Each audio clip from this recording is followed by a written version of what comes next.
Nama gitu Pak? Irfan, Melapor apa Pak? melaporkan masalah pembayaran pembelian cek kan, pembelian kusen kan, tapi ceknya kosong. Siapa yang beli itu Pak? Bambang Hartoyo, Beli sama kita? beli sama kita. Jadi cak mana ceritanya itu Pak?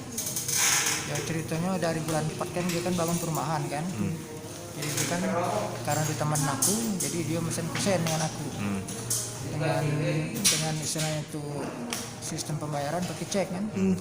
Dari bulan 4 dia buka ceknya terus aku kasihkan ke somil yang tempat aku ngambil kayu.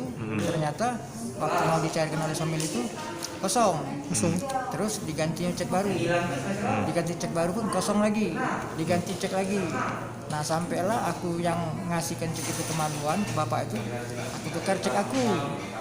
Cek yang ini aku tarik, ternyata waktu tanggal 5 kemarin mau aku cairkan kosong juga.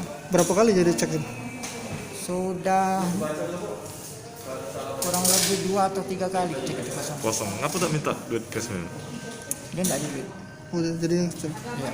sudah kita datang ke rumah ya? Kalau dia tuh tidak ini, misalnya itu aku kan sering berhubungan ke kantor dia waktu itu kan di Grand City kan. Kalau rumahnya jadi tidak di rumah, bukan kantornya. Cuma aku selalu komunikasi selama ini kan dengan dia kan. Ya, Nah, itu barangnya sudah dikirim ya? sudah ada di lokasi. Berapa banyak gitu kirim?